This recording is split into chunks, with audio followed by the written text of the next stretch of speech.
productive member of their society, unlike someone else. They will not search his bar at his hour, even if there is a report, as that would be rude. He returned to his fellow, who inquired what the guards said to him, but he replied that they told him to return in the morning.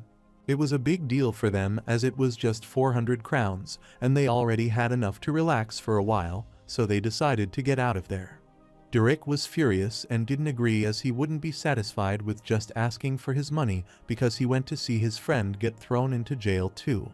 He wanted to return a Dalton for humiliating them. They were startled as they heard someone's voice from behind uttering that if that were what he wanted to do, he would surely do as he wanted. When they looked at him, they recognized him as the same guy they were reporting and was the one he was talking about. They wondered how they would find him and thanked him for coming there to greet them, and he eased their problem. The protagonist uttered that he should be the one thanking them because it had been a while since he fought another human, so he was pretty excited for some easy target practice. They get furious at him, and one of them grabs his collar and punches him, but Stetch grabs his arm and throws him back. He stretches his hand, and they curse him for hitting his friend, but before they can take any action against him, he gets struck by him. Derek gets furious as he was nothing but a measly 400 crowns for him and punches him, but he dodges it and punches him instead. Stetch furiously asked him what the matter was with him because he was the one who wanted to put him in jail. He punched him again. Derek's wondered how someone could like him, only worth 400 crowns. He wasn't done yet and asked who told them that they could relax now, and he opened the bottle with a recovery potion to help them recover so he could beat them again. He uttered that he messed with the last person he should have in this town, poured the potion on him, and instructed him to get up as the medicine was expensive. Memento appeared and smirked as he loved his new personality, which suited him as his partner. The following day, while having breakfast, Dalon asked him if he had heard the rumors that Derek and his gang were walking around all beaten up his morning. Dalton inquired what he did with them last night. He stretched his arm and uttered that he had just done some exercise. Soon, Clyde appeared, and he was contented to see him and asked if he was done fixing up his sword. He affirmed and uttered that he didn't just fix it, but gave it an upgrade and showed him the sword. He added some extra weight toward the tip of the blade and used some of the trap wires he had given him to increase the firepower. He was sure it would be pretty destructive even without cylinders. Looking at its shape, he wondered if it would still be considered a sword at this point. Dalton whispered that he didn't know, but it probably wasn't something a swordsman would carry around. He also wanted to inform him about the cylinders because they were made from such a specific type of gas that he couldn't find enough alchemists or dwarfs who worked on them. So the best he could manage with was 4 available cylinders in this town, and he apologized for this. He heard that he wouldn't return there for some time, so he wrote the ingredients along with this reference letter, and if he showed this to an expert, they could manage it. Dalton assured him he would notify the other black market branches about him, so he shouldn't have a problem accessing them. Clyde remarked that the weapons suited him very well, and he thanked both of them for the help and efforts they made for him and promised to use them well.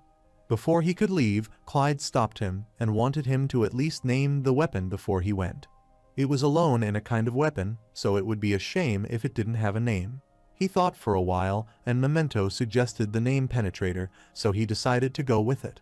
Meanwhile, the prince returned to the palace at Venezia Kingdom, Castle Brendan, and the guards were instructed to open the gates for him. Gerald was inside his room when someone knocked on his door. He asked who this was, but was startled to see the second Prince Alfred. It had been a while since they met, and he was pretty pleased. He asked him if his tour was worthwhile, and he affirmed that it wasn't bad. Alfred smirked because what he heard was different, as what he did was deserting the northern front lines was illegal, and leading an entire squadron astray was unlawful. Excavating in a class dungeon without the king's approval was illegal, so he would hold him accountable if his father found it out. He asked for the artifact that he retrieved from the dungeon, but he was furiously sitting there without giving him any answer. Alfred instructed him not to say a word when her father was summoned, as he would give him an alibi because things might get complicated if he accidentally babbled something he wasn't supposed to.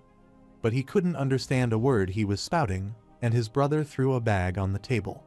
He instructed him to bring that pouch with him when the king summons him, which he will soon do.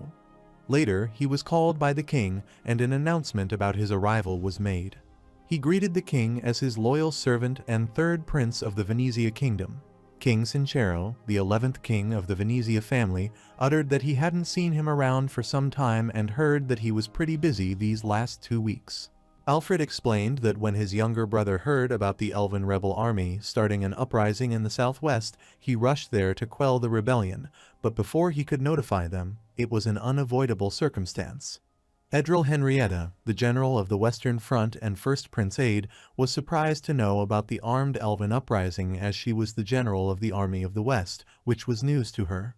She wondered why there was a need for Gerald's head, who was protecting the northern border, to go all the way to the southern sea and quell a rebellion. Alfred tried to persuade them because, at the time, it was the most efficient solution and summoned his servant Conrad to use his artifact's skill foresight. Thus, he could see the situation on the ground and informed Gerald when he returned to the kingdom. He added that the rebellions had enacted their plan and broke into one of their A-class dungeons to try to steal the artifact there. So, if the third prince hadn't acted accordingly, the situation wouldn't have ended well, but she wasn't satisfied by their story. He asked her if she said they should have followed the proper procedure and wasted a valuable item, and she denied it. The king asked him what happened there, and Gerald explained that except for Vice General Balstock Bredsfield, the squadron he led was lost, but he could destroy the artifact. The king wondered why he destroyed it. He uttered that it was a parasitic type and determined it would be better eliminated than in the enemy's hand. Alfred uttered that he brought back the enemy general's head as a roof of his expedition and showed them the head. The king, identified as the head, was definitely an elf and was fine as long as his son was safe, so he instructed him to go and rest. He stood to leave, and his second brother smirked as he owed him one last thing, and he was furious. On the other side, Memento wondered how he could consume something that looked like Kodak frog fingers. Stetch was shocked as he called it frog finger, even though he roasted it well. His artifact informed him that he noticed fewer signs of civilization the farther southwest they went, and he asked if it had something to do with their destination. While eating the fish, he told him that this is because of elves, as there is one last elven village in the large forest toward the southwest. They don't like humans, so they prevent all outsiders from approaching. Memento was glad as he could at least use his skills without being noticed by anyone, so this was the perfect place to farm some dungeons. He filled his bottle with water and explained that's not always the case because there are many rumors about how dangerous the elven nation could be. A man was rushing out as he had to escape because he would surely die if they caught him. Soon, he was attacked by an arrow which pierced through his leg and stuck in the tree, and fell on the ground. He was surrounded by so many elves who soon got down off the tree and were near him. One of them pulled out his sword to kill him, but his fellow stopped him as she wanted to take this human alive. Venetian Kingdom's southwestern forest, also known as the Dark Forest, explored the forest and what was wrong with this forest because he couldn't even find a path. His path-finding skill wasn't working because he knew nothing about that place. The leaves were so dense that he couldn't even see the sky, so how was he supposed to tell what direction he was going? The map was also useless there, and he guessed that would be why it was called the Dark Forest. Memento wondered if that was the time to be sightseeing, but he was a top-notch explorer and asked if he thought he would get lost. While exploring, he was startled as he saw a man tied up alone amid the forest. He went to help him, feeding him water, trying to wake him up, and not wanting to leave him there. His artifact suggested that they should move now, and he wondered why he was saying this. He looked around and said he wouldn't stop him if he wanted to lay with the wild froths. He stared at them and wondered if those were the corpses of the people who tried to save him previously, as he could see the hand of a corpse in the water. He wanted to sort this matter out before something like that happened to him, so he decided to use the air burst. Then he took that guy away, but on his way, those froths appeared before him again and blocked his way. He guessed these guys still count as water, so wind attacks don't work on them. He decided to use a different technique, put his hand on water, and activated his skill arc. This skill shoots out an electric shock, which activates the status effect feint with a low possibility and activates the chain effect in a maximum of 5 enemies. After this skill was started, it created a substantial electric field, after which he used the curse to eat them and get rid of those froths. He rushed away from that location and was panting as he was out of breath. assuming they couldn't chase him all the way there. The man soon gets conscious and terrifyingly inquires where he is because this is not the point where he is tied. He asked if he had saved his life and thanked him. The protagonist was amazed to see this reaction but was glad to know he was alive. He instructed him to calm down and explain what had happened to him and why he was tied up in a place like that. The man was amazed as he didn't know even though he looked pretty experienced and asked who else would be dying to kill every human in the dark forest vicinity.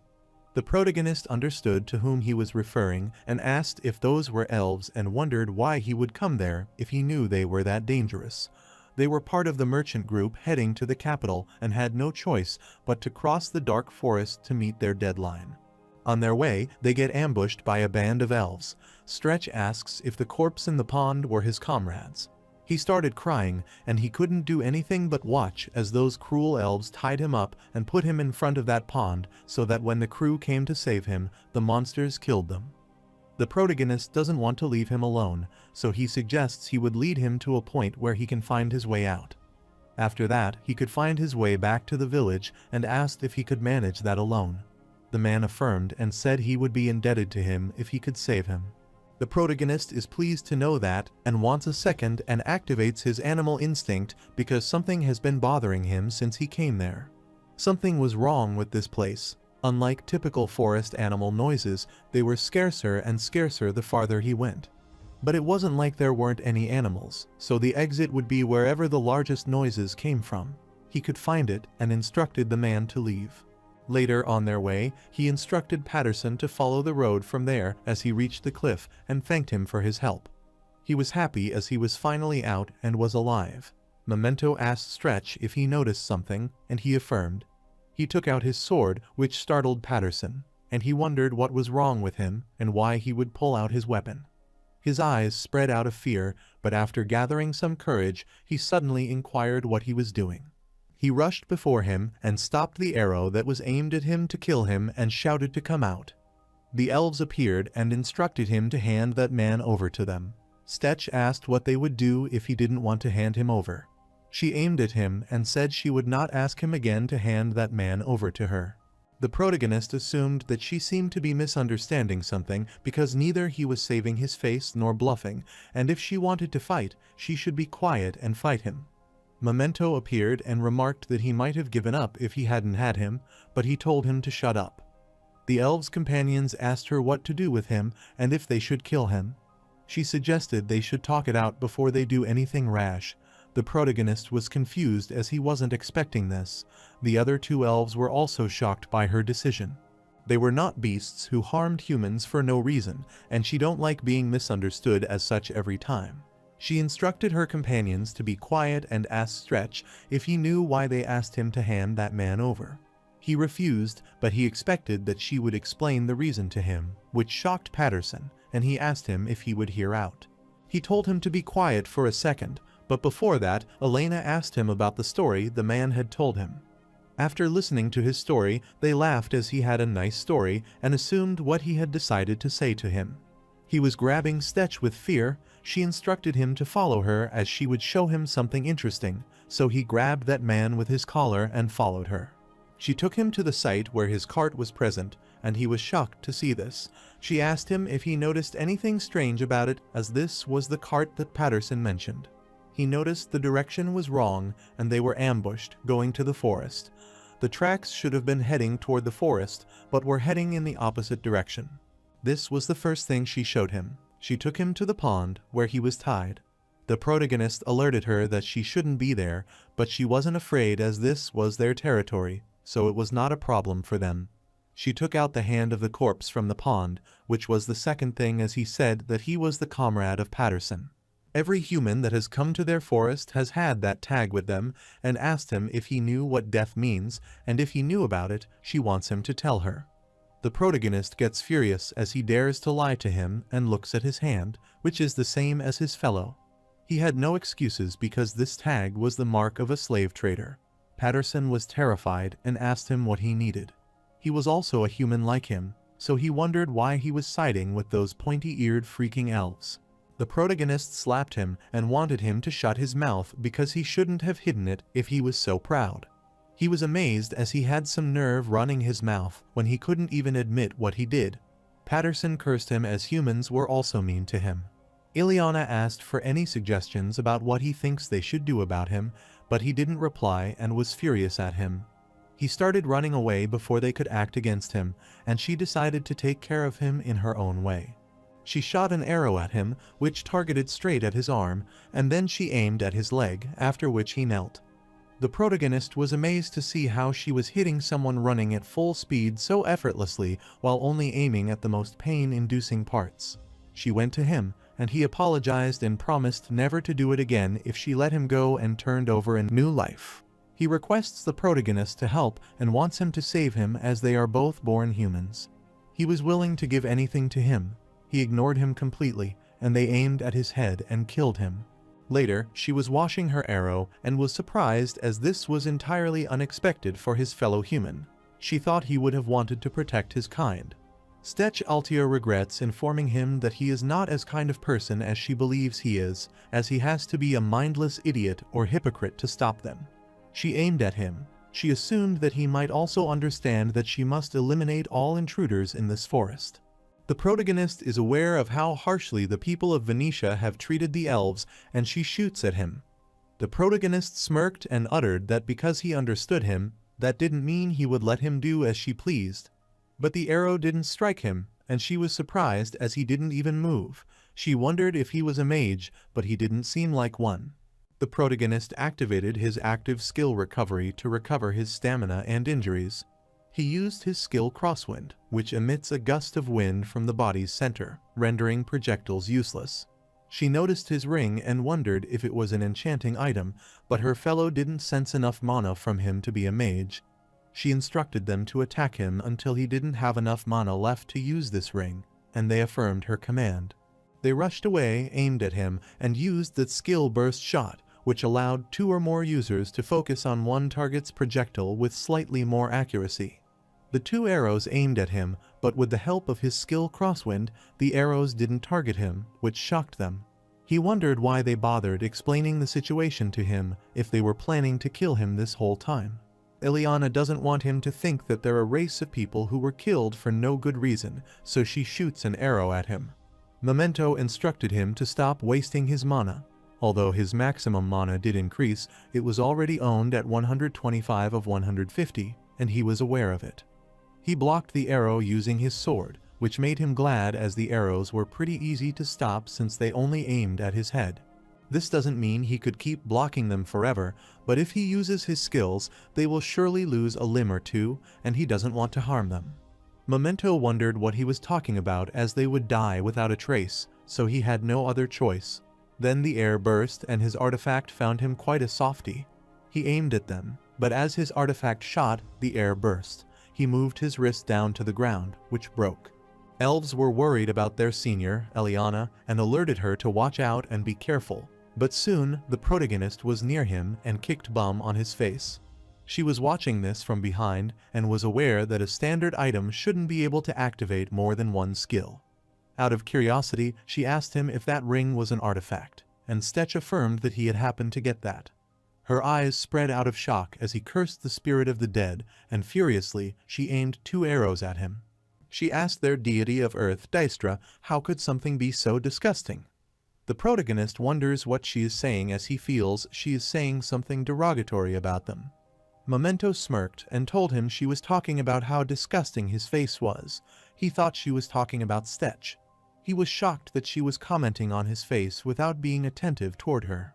She got close to him and was aiming at him. Soon, the arrow she released pierced his chest.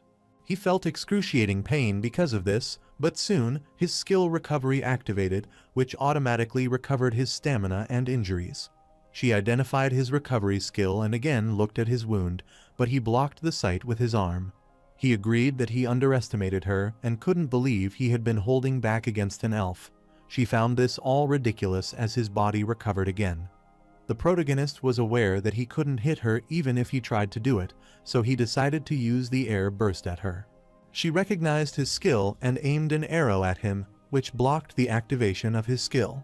He couldn't believe that an arrow cancelled his skill and wondered if that was even possible.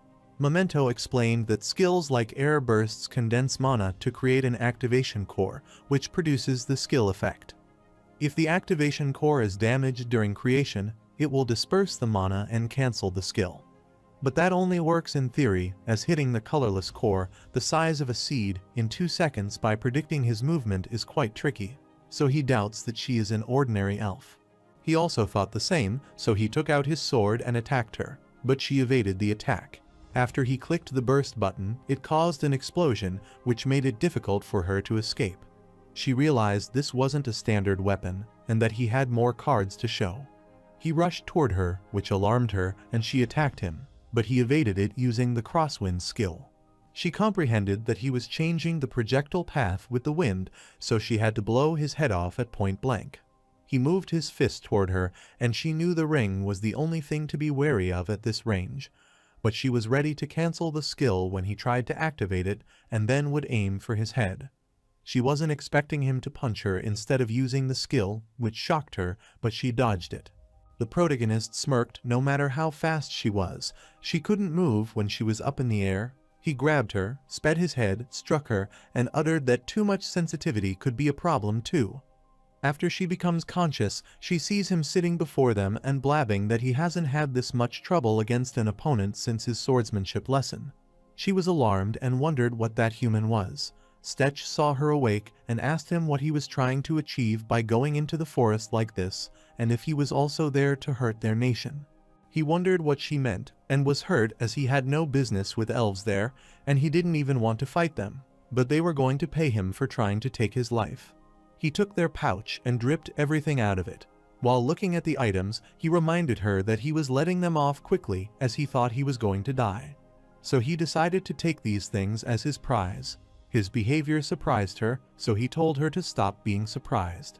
To clarify their doubt, he informed them that he was just there for the dungeon in the forest. Looking at the map, he found 3 dungeons. He assumed this map would be enough to help him find his way around the forest, and promised her to return the map after he was done with it if he ever saw her again.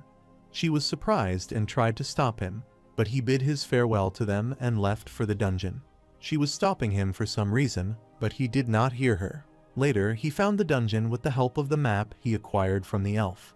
He was amazed to know that the dungeon was below the tree, and without knowing this, he had gone in a circle so many times.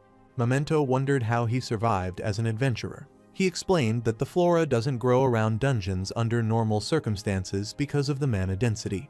He found this dungeon excellent, and his artifact wondered what he was acting so astonished for. He explained that he had never been in a dungeon covered in roots. He activated his path-finding skill, but due to a lack of skill requirements, he could not use it, which was as he expected because he did not have any experience with this type of dungeon, so it's not working there. He decided to use his skill, Animal Instinct, which amazed his artifact as he was mapping the place out using the vibrations through the walls, which is an echolocation skill. He guessed he wouldn't have starved as an adventurer and asked when he started it.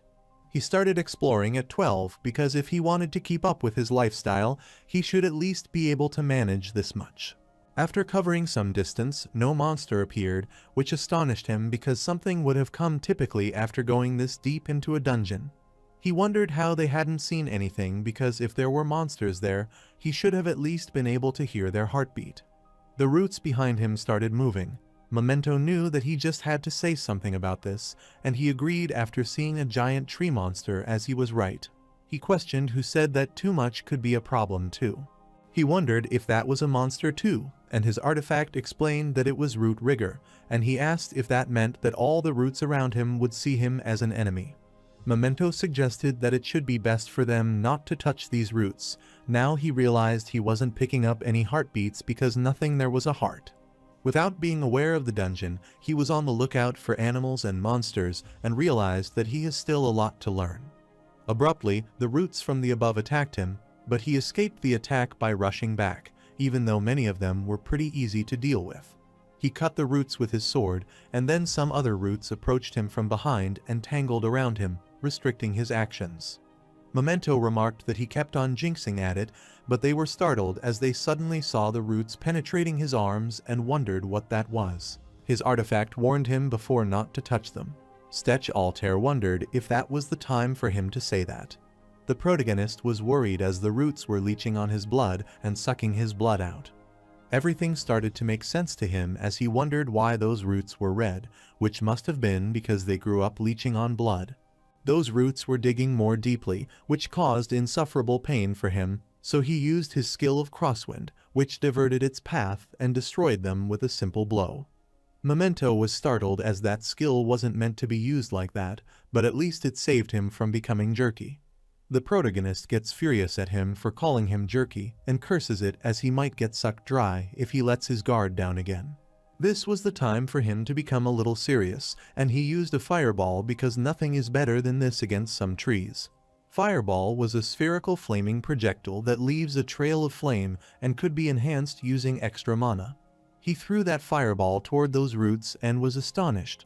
Although he knew the fire was intense against the vegetation, this was too effective.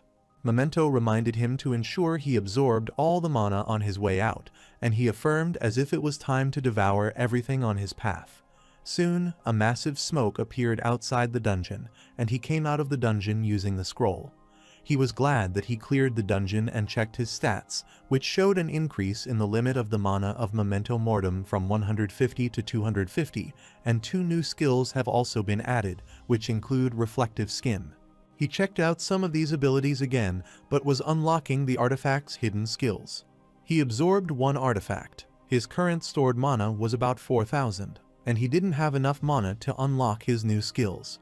He could do nothing about it now and tried to wake his artifact up, but was alarmed as he suddenly sensed someone's presence there. He hurried toward her and put his sword on her neck. He was stunned to see Eliana again, but she wasn't there to fight.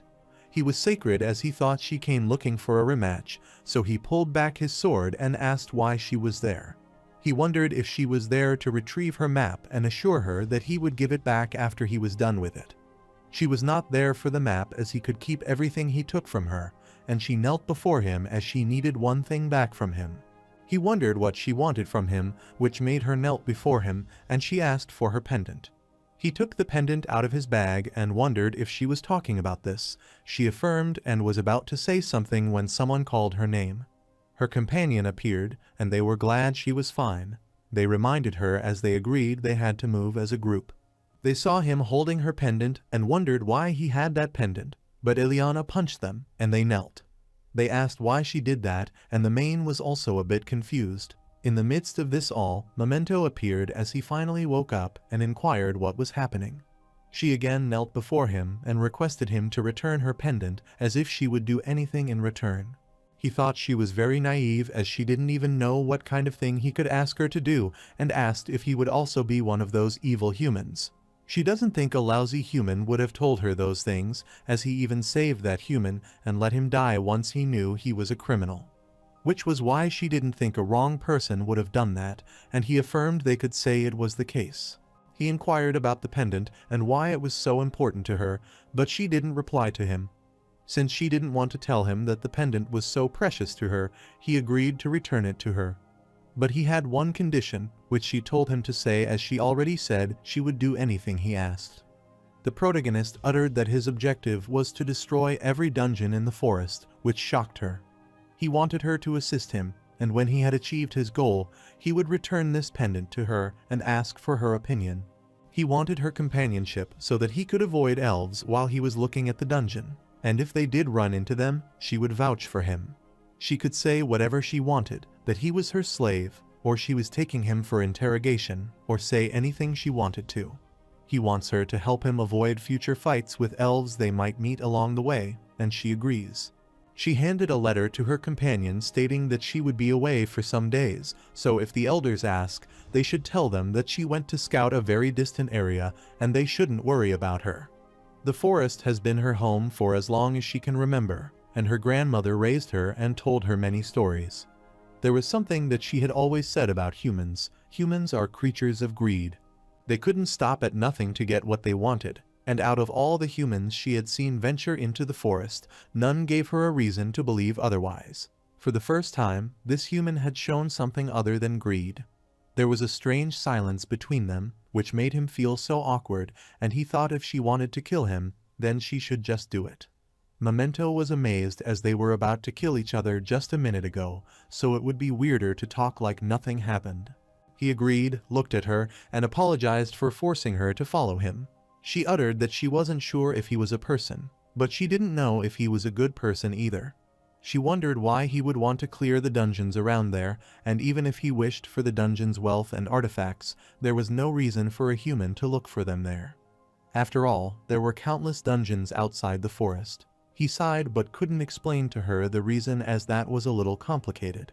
He didn't even know if this was something he should be telling other people, so she quietly followed him. 4 days later, he was descending into the dungeon. He knew that the dungeon wasn't so deep that he couldn't, but it was designed in a way where it was challenging as it was a steep cliff. He was amazed as there were all kinds of dungeons in the dark forest, but he was startled as he heard a noise and looked there. This time, he was attacked by the bugs. He was alerted and thought that types of monsters were manageable as long as he aimed for the joints. He aimed at the bug joint and then at its head, looked at Eliana, who was on the other side, and asked if she was all right. Her face turned pale and she alerted him that a giant ant was attacking her, but she jumped and attacked it instead. After she was done with that monster, she was startled by another big bug that appeared there, but Stetch appeared and kicked it back. The giant ant gets furious and screeches at them. He starts making fireballs and instructs her to stay behind him. Memento instructed him to burn those damned monsters into ashes, and he threw the fireball toward it and burned it away. She was shocked to see this and wondered who that human was and if he was playing around when he fought against her. The protagonist likes the smell of it being burned out. She asks him how many skills he could use with just one artifact.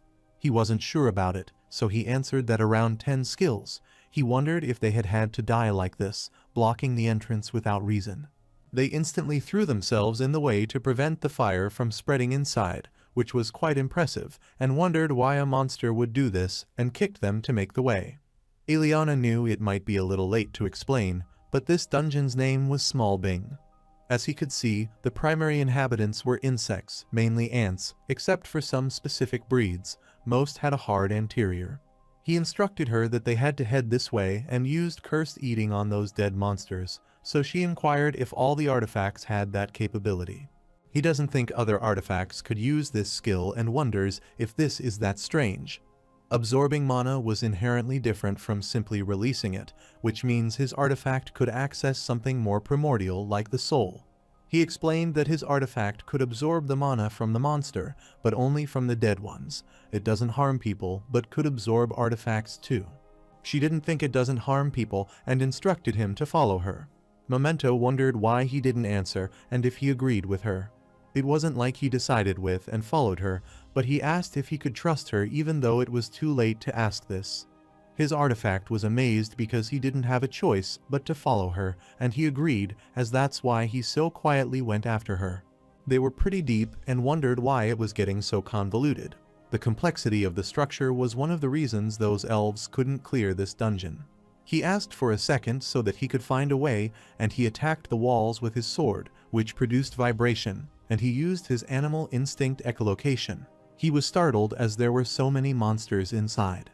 Based on the sounds, this dungeon was the most complicated dungeon he had ever seen, as he could hear thousands of them crawling at every corner of this labyrinth. Too many ants were moving around so he could map the dungeon out with all these noises. Ilian uttered that this dungeon is so complex that there hasn't been a single person to reach the end of the labyrinth, so the usual method of tracking the dungeon wouldn't work there. The protagonist wondered how to track it, but they heard the rattle from behind, and she instructed him to hide. But there was nowhere to hide, so she grabbed him, covered themselves with her cape, and instructed him to be silent for the time being. 2 giant ants holding the larva in their mouth, who couldn't see them, appeared because of her skilled camouflage cloak, which hides the user's presence by lending to their surroundings. The skill automatically deactivates after 3 minutes or upon movement and activates after 30 minutes of cooldown. Memento suggested they could use that to track the dungeon keeper, as those ants probably came to see if they should move the larvae after confirming how severe the fire was. The protagonist wondered how the larvae were related to this. His artifact asked him what the larva had become, and he answered pupae. Since the queen produces those pupae because this dungeon is an anthill, the dungeon keeper would probably be the queen or one of the royal guards, which was the most likely scenario. The protagonist is astonished by his cleverness and asks if he wants them to track down the queen by following the workers' ants carrying the eggs. Since he understood what he had explained, he instructed him to let Eliana know after the ant left. After the ants went, he explained the plan to her, which she liked, but she was sure that others would have tried that method too, because the dungeon hadn't been formed the day before. If something like that worked, then the elves would have cleared this dungeon long ago. Memento said it's only a simple theory because the tunnel to the dungeon keeper would probably ridden with the ant mobs, so it's less likely that a couple of elves would get through it. The protagonist was irritated while watching this as they somehow conversed without hearing each other. His artifact assured him he had the plan, so he wanted to ensure he told her what he had just said. Later, he caused a fire in the dungeon with his fireball, and Eliana covered him with a camouflaging cloak. They decided to proceed using this method, but there was still a lot to do, so they kept moving. They kept progressing while killing all those giant ants on their way, but there were many of them on their way. But they kept going by wreaking havoc on random tunnels, hiding with Eliana's skill, then listening to see where the least amount of movement. This plan was quite tiring and time-consuming. Memento asked if he had a problem with his plan, and he refused and used his animal instinct as he could feel something nearby, and he was more in awe. He comprehended that they were almost at the end of the tunnel, saw a bracelet in her hands, and inquired about it. She threw the bracelet away and informed him that this was an elven handicraft, which was probably left there by the elves that the larvae fed on. But she can't even return it to their families in this state. Since they can't use it, Memento suggests they should take it as they need things like that for curse aura. The protagonist knew he needed cursed items to use a vital skill like curse aura, but he didn't know if she would let a human take an elven handicraft. He asked her if it was not valuable to her, then could he take it, and she was shocked. She asked him if he was okay as these were the cursed items, and he could die if he were unlucky. He smirked as he would be fine if his artifact protected him. She wasn't aware of what he planned to do with them, but he could take it if he thought it wouldn't become a problem. Memento was contented to have those cursed items and told him to pick all of them as they would have the first day with them. After utilizing all those cursed items, he was ready to proceed. Soon, they entered an area where they saw a few monsters and assumed that the one in the center would be the dungeon keeper, and they were furiously glaring at them. There was no need for them to hide anymore as they found the dungeon keeper, and she aimed her arrows at them and attacked the dungeon keeper, but it broke as the monster's skin was so hard. The dungeon keeper's streaks, due to which a few ants' tentacles started coming out of the eggs, startled them, so they rushed back. Stetch was getting sick of those monsters. Eliana was surprised as those monsters also appeared from behind. Ants were in front and behind them. Since ants were everywhere, he decided to take care of the queen first and attack her with a fireball. He was astonished as the pupae were forcefully hatched to protect the queen, and they surrounded her. The situation was getting pretty interesting, so Memento asked him if he knew what to do now, as this was the time for him to use the cursed aura. She decided to cover him from behind so that he could take care of them, but he was fine, so she instructed her to get out of his way as he would take care of the ants behind them. He used air burst on rock as it should be able to hold back the reinforcement for a while. So next was the turn of the queen and her protectors as they were going to be her test objects for curse aura. Items exposed to the dungeon energy for a prolonged time become cursed because these items are cursed. They cause adverse effects such as physical ailments and stats debuffs, and most people, except researchers, tend to stay away from them. The memento mortem suppresses the cursed items, so he doesn't have a problem equipping the items. However, even though the curse aura disables the adverse effects, it redirects the debuff to everyone else in its proximity, so it's a double-edged sword. He instructed Eliana to stay behind him and not move. He took out the cursed items, and using the cursed aura, he threw those items toward the monsters and cursed them. All those monsters fell. The protagonist found it quite effective and asked his artifact if he was sure he was supposed to be using it like this. Memento affirmed that this was the method to use the cursed aura and told him to instruct the elf to finish them. The protagonist instructed Eliana to kill the queen as he wouldn't be able to let them off for a longer time. She affirmed and targeted those monsters, cursing them and wanting them to atone for eating the bodies of her brethren. She threw her arrow at the queen, which pierced its body and made huge holes. The ants behind them made their way through the rocks and furiously attacked them. The protagonist sensed them, so he grabbed Eliana and instructed her to cover her ears. Using his skill arch, he killed them using the electric current and started the curse eating. Eliana has never seen a human as reckless and strange as him, and he also has no excuse for this. He used the curse eating on the artifact, which increased the memento mortem's mana and curse eating limits. He cleared the second dungeon of the Dark Forest, and then, using the scroll, he escaped the dungeon. 3 days later, they were heading toward the only dungeon left to clear, a red tree, the oldest and most challenging dungeon. The protagonist assured her he was now much more substantial than in the Smallbing dungeon. She instructed him to finish her, as the most dangerous part about that dungeon is the elves, because this dungeon is right next to the elven village. So it wouldn't be possible to avoid them like they have been doing until then, so he has to do everything she told him from now on. On the way, she gave him the sign to wait, and he wondered what the matter was. She pointed toward the track on the ground, one of the old tracks, and asked him if he could tell where it was from.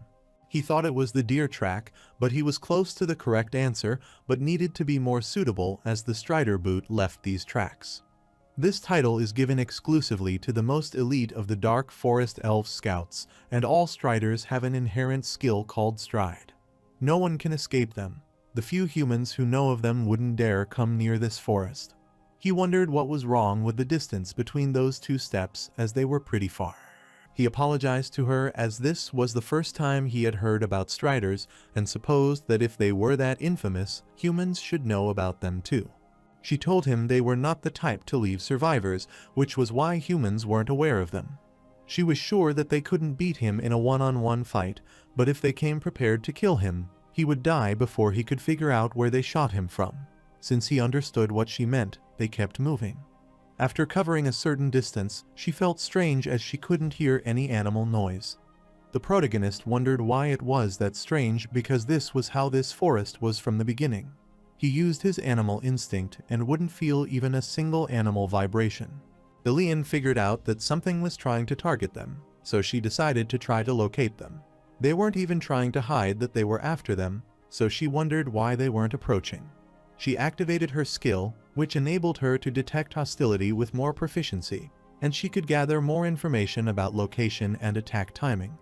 She was startled, as this wasn't just hostility, but they intended to kill, and she told him that he was in danger. But before he could even take any action, he fell after being attacked by the elves hiding in the bush. She rushed toward him and tried to make him conscious, but soon the elves aimed the arrow at her. They got down and greeted her, as it had been a while since they met. She was surprised to see Jester and asked the meaning behind this behavior. Ada asked if she ever thought she was in a position to ask questions, but the Jester told her to lower her guard just a little. They wondered how she dared to lead a human into their territory, and she couldn't believe that even Ada was showing this harsh attitude toward her. She aimed her arrow toward Stetch, which alarmed her, and she covered him. They were surprised by Eliana's behavior and asked her if she didn't even realize what she was doing. Eliana refused, as she knew they wouldn't understand her because he had to go to the red tree because there was something that only he could do there. Jester peeked inside his bag and found the relic protector, and was surprised because he had the relic and blackmailed her for it. He wanted to give that human some credit and told her she should act like a Strider. Eliana was surprised to see him behind, as she didn't know he was there looking at Stetch's bag. Ada decided to listen to her excuse about the relic at the council meeting. They returned to their village, where everyone was shocked to see a human. Jester instructed Elena to smile, as she hadn't been home for some time, but she got angry at him. He wondered what the matter was with this human, because he was not dying even though he had been eating out for a while. Eliana remarked that if he understood how valuable that human could be, he wouldn't dare to treat him as he was currently treated. He gets furious, as this is nonsense, and wants to hear her say that to elders, not just to her grandmother. Ada instructs them to quit as one of the elders comes out to greet them. Another elf appeared and praised Strider, Jester, and Ada, as they both did well and were glad to see Eliana, the relic protector. She inquired who that human was whom the jester carried. He explained that he was someone who not only stole from the relic protector, but also blackmailed with it. They caught him at a nearby village just in case they wanted to interrogate him. The elder wondered if he wasn't already dead, but they were not sure about it. The shoulder they blew off was slowly mending itself, and he bled enough to die from blood loss, but his heart was still beating. She instructed them to stop his bleeding and put him in a cage as they would decide what they had to do with him, and he affirmed her commands. While leaving, she instructed Eliana to follow her, and she agreed. On their way, the elder informed her that the Red Tree dungeon had passed the point where they could not control it anymore, and the village was at its limit. She was shocked and inquired how big it had gotten. The elder uttered that the energy from the dungeon was leaking out to the neighboring area. A couple of days ago, one of the villagers got pulled into the dungeon. They were at the point where even the strider couldn't hold it back. The dungeon is a parasitic property that makes it expand its territory, so the village could only contain it for so long. In these troubling times, she got her relic taken from her and guided him, and she was mortified. The elder told her that none of the elders, including her, would take this situation lightly, and Elder Olivia would agree. Later, the protagonist is inside the auditorium, and he becomes conscious and is confused about hearing the elves shouting to kill him and making a justified judgment for the filthy human. The protagonist wonders where he is. Memento is glad he is finally up. He can heal his body but can't wake his conscience. He told him to listen up as he would give him a summary. He was about to die from that arrow, but he was barely able to save him, and he recovered after being passed for 4 days. This is the human Stetch trial, interrogation, and public execution, so the elder elf appeared and silenced the crowd. This was the time for the human to speak. She told him that after he came into the dark forest, he had stolen the relic that Eliana was protecting, and asked if it was true. He wondered what had happened to Eliana. His artifact told him to look to his right. He was relaxed as she was getting better treatment than him. He was sure about it and wondered if the relic she was referring to was that pendant. After figuring it out, he affirmed. He was shocked to know that wasn't important to Eliana. The elder elf asked her the next question. After he uses that pendant and forces the relic protector, Eliana, to guide him through the forest, he asks if that's right, and he agrees. She asked him his purpose for coming to the forest and inquired if he meant to kidnap their kin and enslave them. He refused, as his purpose in coming to the dark forest was to destroy every single dungeon in the dark forest, and they were shocked. That was why the elder asked him about the number of soldiers he had brought and their current location, how he had planned to bring in military rations for them, and how skilled they were. The protagonist was dumbfounded as he came there alone and replied that he didn't have anything like that. Everyone was shocked, including the elder, and they thought he might be joking. He said he cleared those dungeons by himself and wondered why they were listening to humans, as all humans lie. Jester went down and remarked that he should have told them the truth when he had the chance, and his eyes turned white as he had the killing intent. He uttered that this isn't the standard for elves, but humans seem to only respond to human behavior. He wanted to see if he could still talk after this, and he hit his chest. They initiated the interrogation of his accomplice, Eliana Drainoir, and allowed her to speak for herself. Her first question was why she didn't request reinforcement after obtaining the relic and why she let that human blackmail her. Jester kicked the protagonist, and she thought that her entire tribe would be responsible if their relic protector lost the relic. But she replied that she did that because she determined that his action of destroying dungeons would prove helpful to elves in the long run. Whether they believed them or not, he indeed is the one who cleared both the Dry Root and Small Bing dungeons. She didn't believe her. Instead, she explained to her that everyone there knew that to earn a dungeon, they needed to have at least a mid-sized army with months of preparation. If what she was saying was true, she must have seen what he brought into this forest, so she asked her to tell them how many soldiers and supplies he was hiding. Jester again kicked the protagonist, but he managed to grasp his leg, and his eyes turned green. Elian told them there was neither a hidden army nor supplies. She and the humans did everything they had achieved. They still can't believe her and cannot fathom what happened while she was with him and why she was protecting him. But she wasn't watching him and saying this because of whether they believed it was the truth. Ada called Elder, and soon everyone was shocked to see him standing against Jester, wondering if he was even human as he wasn't getting down. The protagonist asked him what was wrong because he thought he would show human behavior. His passive skin reflective skin is activated, which causes a low probability of reducing damage inflicting, which increases as its level increases. The protagonist smirked and told him he could keep this attitude up for about 2 days as he wanted to see who would first collapse. Jester stretched his hand and smiled as he didn't know who would collapse first. Ileana asked the elder as she told her that the village was at its limit and he was the solution that she had been looking for. She bought someone who could absorb the monster and the dungeon energy who could help them. Memento knew he had passive skill, but thought he was taking too many hits as he didn't have infinite mana. It would be much more mana efficient if he just used an air burst, but he was holding back because the situation would worsen if he caused a commotion for them. Elder wondered if she knew what she was saying, as simply absorbing that mana would be like separating tea into water and tea leaves, so what she was asserting goes against the laws of the universe. Ada suggested that they should release the monster at him. Everyone was shocked, but she tried to persuade them because if what Eliana said was true, they could test it out and ask Eliana if she agreed. She thought this decision was best. They gave a sign to Jester, who surrendered and instructed him to calm down as he gave up, which alarmed him, and he wondered what they were planning now. He untied his hand as it was time for a new trial. While stretching his arm, he was startled as an armored bear appeared before him and roared. He was surprised that there was never a record of a domesticated armored bear before. Then, how did they keep it in a cage? The elder thought it was a bit too much, but Ada disagreed.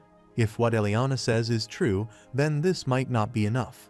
Other elders commanded him to demonstrate his abilities to them, and he comprehended that they wanted him to fight that monster, but wondered if they would not give him his weapon. The protagonist looked at his hand and realized